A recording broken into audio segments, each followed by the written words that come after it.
ಜಿಟಿ ದೇವೇಗೌಡರು ಅವ್ರ ಮಾರ್ಗದರ್ಶನದಲ್ಲಿ ನಾನು ಕುಮಾರಸ್ವಾಮಿ ಅವರು ಕುಂತ್ಕೊಂಡು ಮಾತಾಡಿಲ್ಲ, ನಾವೆಲ್ಲ ಒಂದಾಗಿ ಹೋಗ್ಬೇಕು ಮುಂದೊಂದು ದಿನಗಳಲ್ಲಿ, ನಮ್ಮಿಬ್ಬರು ಕಿತ್ತಾಟ ಮೂರನೇವ್ರು ಆಗಬಾರ್ದು ಅಂತೇಳಿ ಬಿಜೆಪಿ ಮತ್ತು ಜೆಡಿಎಸ್ ಹೊಂದಾಣಿಕೆ ಆಗಲಿಕ್ಕೆ ಪ್ರಕ್ರಿಯೆನ ಪ್ರಾರಂಭ ಮಾಡಿದ್ರು. ಇವತ್ತು ಬಿಜೆಪಿ ಜೆಡಿಎಸ್ ನ ಒಟ್ಟಾಗಿ ಇಡೀ ರಾಜ್ಯ ಜನ ಒಪ್ಕೊಂಡಾರೆ.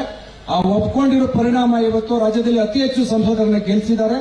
ಆ ಸಂಸದರು ಗೆದ್ದ ಮೇಲೆ ಇವತ್ತು ಕುಮಾರಸ್ವಾಮಿ ಅವರಿಗೆ ರಾಜ್ಯದಲ್ಲಿ ಒಂದು ರಾಷ್ಟ್ರೀಯ ಮಟ್ಟದಲ್ಲಿ ಅತ್ಯುನ್ನತವಾದಂತಹ ಜವಾಬ್ದಾರಿ ಸ್ಥಾನ ಸಿಕ್ಕಿದೆ.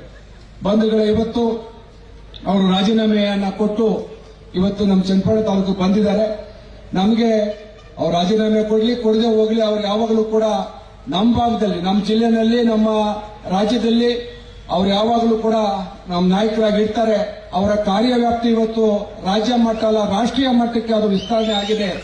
ಸಮಾಜದಲ್ಲಿ ಅವ್ರು ಬಹಳ ಜವಾಬ್ದಾರಿಯುತವಾಗಿ ಕೆಲಸ ಮಾಡಬೇಕು. ಶ್ರೀಯುತ ನರೇಂದ್ರ ಮೋದಿರವರು ದೇವೇಗೌಡರ ಮೇಲೆ ಇರ್ತಕ್ಕಂಥ ಪ್ರೀತಿ, ಅಭಿಮಾನ, ಕುಮಾರಸ್ವಾಮಿ ಇರ್ತಕ್ಕಂಥ ವಿಶ್ವಾಸದ ಮೇಲೆ ಅವರಿಗೆ ದೊಡ್ಡ ಜವಾಬ್ದಾರಿಯನ್ನು ಕೊಟ್ಟಿದ್ದಾರೆ. ಅವರ ಜವಾಬ್ದಾರಿಯನ್ನ ರಾಷ್ಟ್ರೀಯ ಮಟ್ಟದಲ್ಲಿ ಅವರು ಉತ್ತಮವಾಗಿ ನಿರ್ವಹಣೆ ಮಾಡ್ತಾರೆ ಜನಪರವಾಗಿ ಅನ್ನೋ ಒಂದು ಅಭಿಪ್ರಾಯ ನಂದು. ಹಾಗಾಗಿ ಅವರ ಮಾರ್ಗದರ್ಶನ, ಅವರ ಆಶೀರ್ವಾದ ನಮ್ಮೆಲ್ಲರಿಗಿರಲಿ ಅಂತ